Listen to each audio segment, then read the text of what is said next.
Kama nawaona wale watumiaji wa Apple, watumiaji wa iPhone, mtu ambaye ana simu ya iPhone ambaye anajua kabisa haina uwezo wa kupokea iOS 26, jinsi ambavyo mtu anaumiza kichwa kwa ajili ya ku-upgrade kupata simu mpya. Pole, asante sana kwa kunisikiliza. Mimi naitwa Snash, mtu pekee ambaye nakwambia kuhusu teknolojia kwa lugha nyepesi kabisa ya Kiswahili. Hashtag ya nguvu tunasema tech ni Swahili. Mimi siko hapa kwa ajili ya kukwambia ni simu gani ambayo haipokei na simu gani ambayo inapokea iOS 26. Hapana, niko hapa tu kwa ajili ya kukwambia ni vitu gani ambavyo ni vipya katika iOS 26. Cha kwanza ambacho ni kipya ni Liquid Glass Design. Pale ambapo utakuwa na iOS 26, kwanza zile numbers zitakuwa katika mfumo ambao ni Liquid Glass Design jinsi ambavyo zinaonekana. Lakini pia zile application kwa mara ya kwanza, zile app icon unaoweza kuziweka zikawa transparent au zikawa tint, lakini zikiwa transparent zinakuwa katika design fulani hivi kama ya Liquid Glass. Lakini pia zile widgets unaoweza kuzibadilisha pia zikawa transparent ama zikawa tint. Bado katika upande wa control center, ile control center inabadilika kabisa, inakuwa katika mfumo wa Liquid Glass Design. Keyboard pia ukienda katika notification bar, na kingine ambacho ni kipya ambacho kimeongezeka katika iOS 26 ni lock screen. Lock screen bana sasa hivi imekuja na features mpya. Kwanza ni dynamic clock. Dynamic clock ambayo hii pale ambapo utakuwa na change picha katika upande wa lock screen, basi ile saa yenyewe itakuwa inajiadjust kuendana na ile picha ambayo ipo. Kuna special scene wallpaper. Special scene wallpaper hizi inakupa nafasi ya kuconvert picha yako kuwa special scene, ambapo ukiconvert picha yako ikiwa katika mfumo wa special scene inakuwa katika mfumo wa 3D effect. Ukisqueeze simu yako kushoto ama kulia utaona ile picha kama vile imepachikwa, kama vile ni 3D fulani hivi, kitu ambacho ni kizuri sana.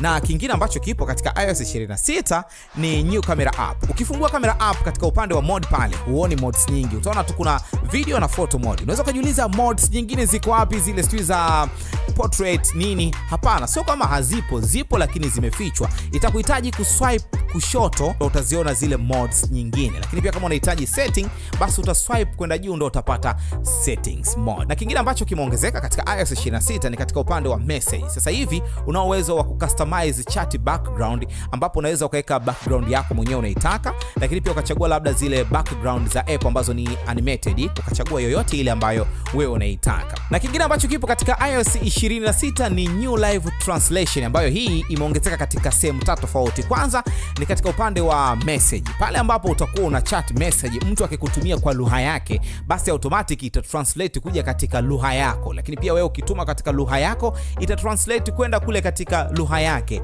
Na kingine pia katika upande wa phone app, pale ambapo unaongea na mtu akiongea kwa lugha yake, basi utamsikia kwa lugha yako. Same pia wewe ukiongea kwa lugha yako, atakusikia kwa lugha yake. Lakini kwa wale watu ambao pia wanatumia FaceTime, pale ambapo mtu atakuwa anaongea kwa lugha yake, basi juu pale itakuwa ina translate kwa maandishi kuja katika lugha yako ili muweze kuelewana. Na kingine ambacho kimeongezeka katika iOS 26 tunasema ni visual intelligence. Hii ni kama vile AI, ambapo ukiwa umechukua screenshot, kwanza una uwezo wa kuweza kutambua chochote kile ambacho kipo katika screenshot. Ni sasa ile cycle to search, lakini inafanya tofauti kidogo. Na kama kuna kitu specific ambacho unahitaji kukijua katika ile screenshot, unaweza ukafanya kama una kidraw.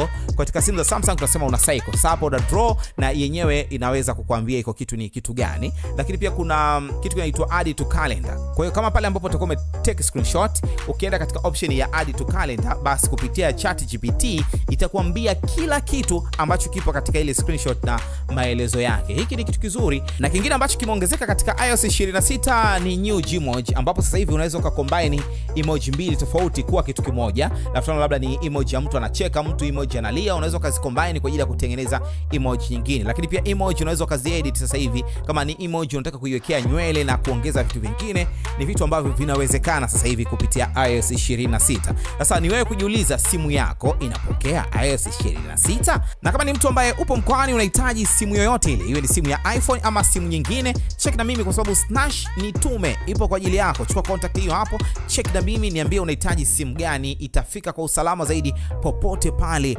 ulipo. Asante sana kwa kunisikiliza. Mimi naitwa Snash.